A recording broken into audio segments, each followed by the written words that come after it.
The first reason thousands of African Americans are packing up and heading back to Africa is because the idea of the American dream is starting to feel like expired store credit. Looks shiny on the outside, but doesn't cash out when you need it.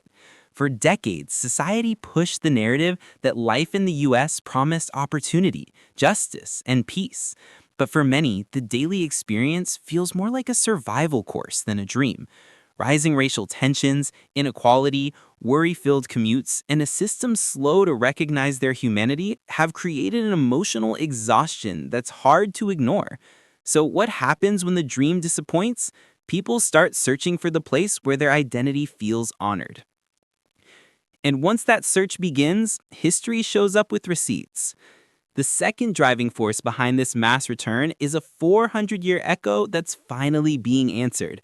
African Americans are realizing this isn't just relocation, it's a homecoming centuries overdue. From the brutal capture of Africans in 1619 to generations raised in a nation never fully built for them, the story has always felt unfinished. When Ghana launched the Year of Return in 2019, it wasn't a tourism pitch, it was a spiritual invitation. That one gesture awakened a buried connection, reminding millions that Africa wasn't a myth or a mystery, but a homeland with open arms. Suddenly, going back wasn't a fantasy. It was a reclamation, a rewriting of history in their own voices. But the catalyst that turned curiosity into a movement, that one hit hard worldwide. The third major reason thousands moved was the emotional breaking point triggered by 2020. One knee on one neck in broad daylight became the global symbol of a centuries-long pattern. For many African Americans, George Floyd's murder wasn't just another tragic headline.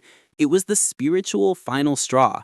People who had built careers, families, and stability realized they were still treated like suspects in the country they called home. That fear, the will I make it back if I'm pulled over today fear, pushed many to reevaluate what safety should actually feel like. And for countless families, the answer lay across the Atlantic in a place where their skin wasn't a threat, but a norm.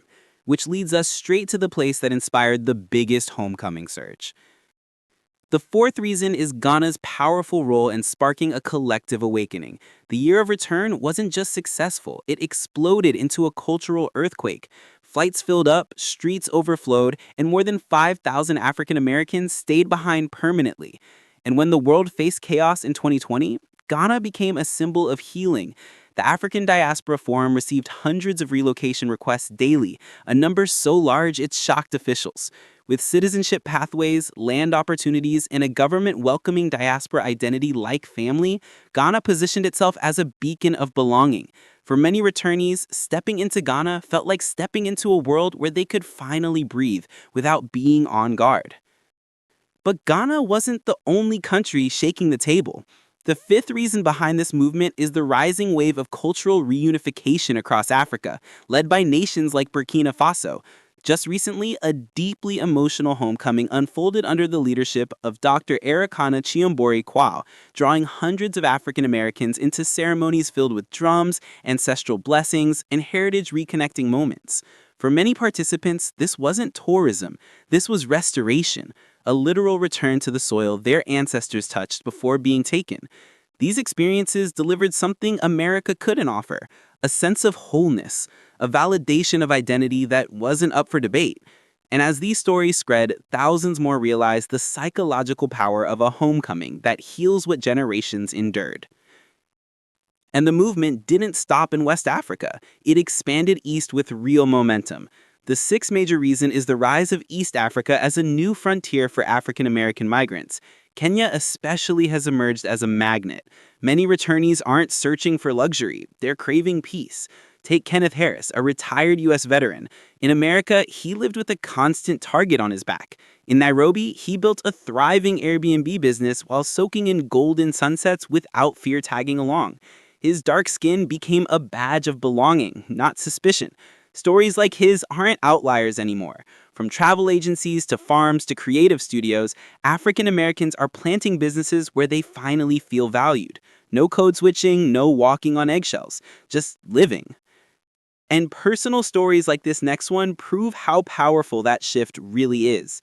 The eighth reason comes from influencers like Austin Holloman, who spent nearly a decade circling the globe before finally settling in Kenya. For him, it was simple. He wanted to land somewhere where he wasn't treated like an outsider. When his taxi broke down and strangers rushed to help, he felt something he rarely experienced in America: community without suspicion.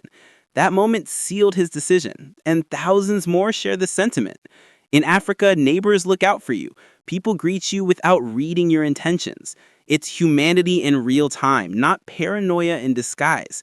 For many African Americans, these small moments of genuine kindness stack up to a truth impossible to ignore. And then there's the economic factor, a game changer all by itself. The ninth reason is economic opportunity. Africa is rising fast, faster than many Western nations expected or acknowledged. Kenya's tech sector is booming. Rwanda is redefining stability. Nigeria is fueling a startup takeover, and Ghana is exploding with creative and tourism industries. African Americans see a continent where they can own land, start businesses, and build wealth without systemic barriers blocking every doorway. Instead of being told to work twice as hard for half the recognition, they're finding places where their skills are celebrated. It's not charity, it's potential. And for many, Africa represents something America hasn't offered in generations, a frontier of possibility that welcomes their ambition. And all of this leads to one monumental truth. The 10th and final reason is destiny, the reclaiming of something stolen long before any of us were born. For the first time in 4 centuries, the descendants of enslaved Africans are choosing their homeland on their own terms. No chains, no ships, no punishment. Just power, choice, and intention. This isn't migration, it's restoration, a generational reset. The Great Return isn't about Africa being perfect. It's about Africa offering something priceless: peace, belonging, and the freedom to shape a future unshackled by fear. As more African Americans answer this call, one truth becomes impossible to deny. The next chapter of Black identity might not be written in America, but on African soil. If this story opened your eyes, hit that like button, drop your thoughts in the comments, and subscribe to Global Pulse News for more powerful stories reshaping the world. Stay curious, stay bold, and I'll catch you in the next one.